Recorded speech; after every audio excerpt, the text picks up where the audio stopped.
This is a metronome. It's a little device that you can practice to, but the cool thing about it is that it had a tap function where you could tap to the beat and figure out what the BPM was. I use this all the time. This was right there next to my turntables as I went through records, sorted and cataloged stuff and took notes. So this was with me all the time. I don't have a 9-volt battery so you could hear the sound, but it was like beep, beep, beep, beep. Boss, Dr. Beat DB66. This was my partner in crime for a long time, forever. I mean, you know, since the early 90s. So pretty early on in my career, I started taking notes on my records. Because when you have so much inventory coming in and so many records and pieces of music, it's important as a DJ, preparation is the key. So as being meticulous and nerdy as I am, I would take notes and put them on the record. So using this, I would figure out the BPM. This would always be the title on the top with the artist. Here's the key. So I had a mini Moog synthesizer and I had it hooked up to another input on my DJ mixer. And just by ear, I would figure out what the root note of the song was, what the key was. It would be, you know, in the whole scale, A through G, with the flats. And I always use flats instead of sharps. I'm not really sure why I made that choice. And most dance music is in a minor key to begin with anyway. The notation that I would take is basically kind of giving me instructions when I'm playing live or maybe doing a mix CD or something, a mixtape. I would know what was going on with the record as far as arrangement. So let's say here on this one, this would be the in, right? It would be 64 counts. So there are 4 beats and a measure, but in dance music or generally most music, they're grouped in sections of 8. So 8 times 4 is 32. And if you expand that, especially with these long dance records back then, it would be groups of 64. So sometimes I might put 32 or 64. The line on the bottom, that represents just where there's a beat, there's a kick. So beat, 64 of beats, 64 of beats. Little stuff on top would be a little melody or top lines, 64. Then there would be the break, that's the slash, or that's a change. Then here the beat continues, the squiggly line underneath, that represented the bass line. So that's when the bass line kicked in with more melodies on top, another 64, another 64. And then it would be the break down.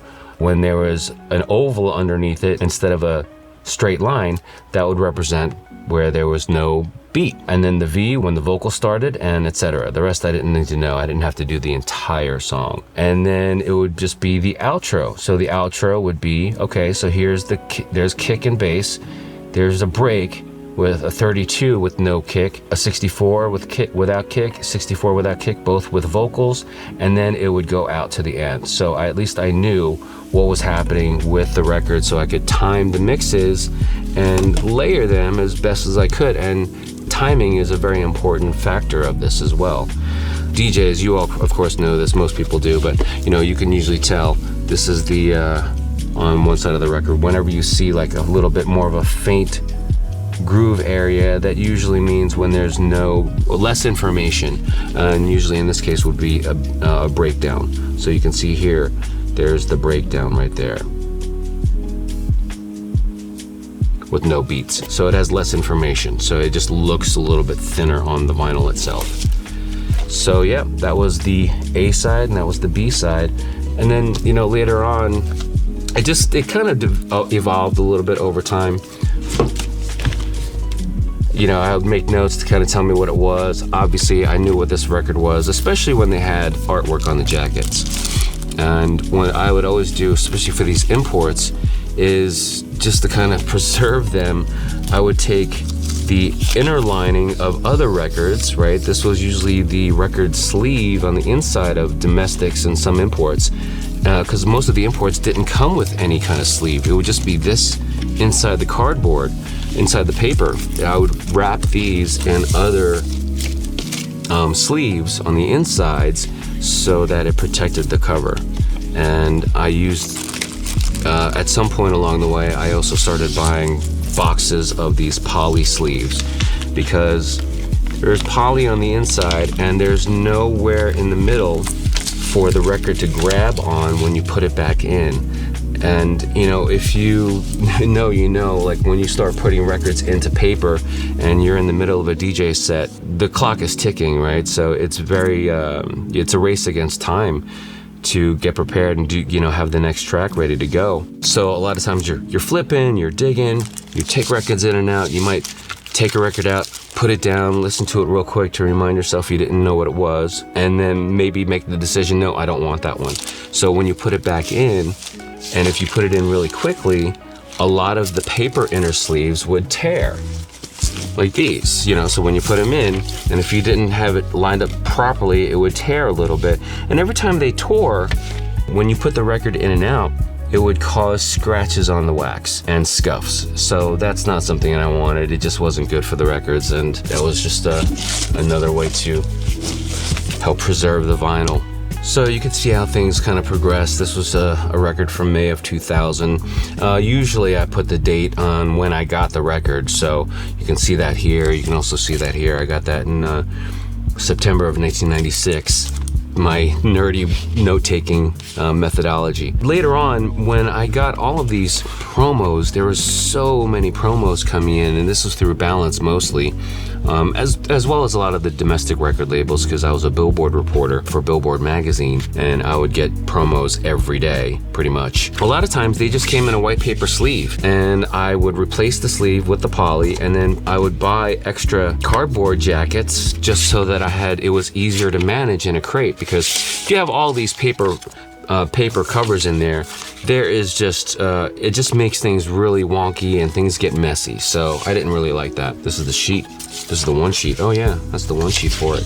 A lot of times the records, the promos, they didn't have any information on it, but they included a sheet to give you the information. And sometimes there would be a piece of paper on the paper inner sleeve. So a lot of these records, you might want to look inside in the back to see if there's a one sheet, and then I would cut it out. So it gave me a little bit more of an identifying marker on what the record was, especially when you're dealing with white label after white label after white label. So more crazy notes here. This escalated into another form of addiction. I got these stickers and I started really marking stuff that I really loved or really liked. A lot of descriptive terms, a lot of adverbs, groovy, percussive, go, okay.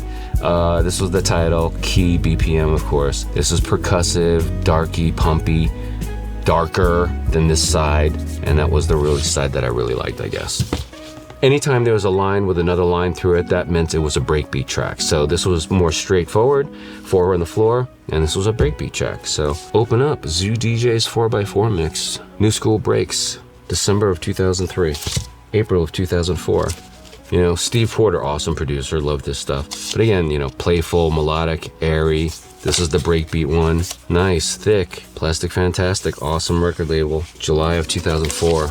This was a really great time of progressive house that I loved also. I mean, there was a lot of other eras, but this one in particular, these like early 2002, 3, 4, 5, and 6, there was a lot of very percussive, more rolly, almost tech house influenced progressive.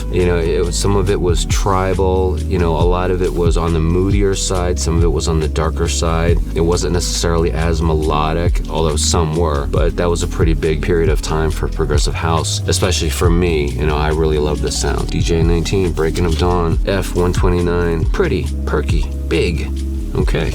19 box recordings. More Steve Porter, chunky, melodic, happy, big, chunky, housey, big bass lines. That's the breakbeat version on the B-side. That right there, anytime I put that meant there was a female vocal. No, that's a male vocal. And then there would be other ones where it would be the female sign with the circle and the plus on the bottom. So it was just another thing to help me identify things in my crate as I was going through them, in a live situation especially. Pushy, chunky, G-flat, also F. It did a key change. Mother Tongue Records, Agent 001, bassy. There's a title, Keys, deep, rolly. Saeed and Palash, awesome. Again, cut it out, put tape on it, just to give me another layer of an identifying marker to help me remember what it was. Percussive. See, there's one, Kingpin. But look at that, these paper sleeves, they just get shredded and, fucked up. And it's just not fun when you're dealing with it in a live situation, and it's terrible for the vinyl itself. And then there were some I just didn't have time, but I went through, and sometimes there was also markings here If the song didn't necessarily start with a beat, this would help me figure out what that one count was, so I knew where to slip cue it. So a lot of times that would be a marker on there as well. Pumpy, percussive, tribal, star, electrified, chunky, stompy, tribal, deep, pushy. So one of the other things that I had developed too was, especially when there was multiple tracks on one side, it was difficult to figure out which was the A side and which was the B side. And it just helped by looking at it, you know, instead of having to read the fine print or even look on the runout groove to see, because a lot of times there's a serial number, it'll say -A, and then it'll be the same serial number to be -B. I don't know if you can see that, but that does say -B. There's the A side right there, yep, -A. So you know this is the A side. Not all records had that information on it either, but again, just to have some kind of identifying marker, I got these paint markers.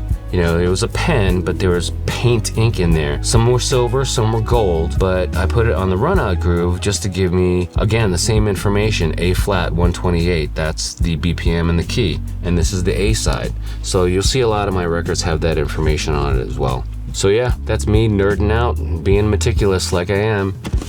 Again, with this awesome drum machine, this metronome. I wish I could hear the sound. I need to get a 9-volt battery, but yeah, if you have any questions about anything that I've discussed here and some of my techniques throughout my career, let me know. I'd be glad to help you out and give you some insights.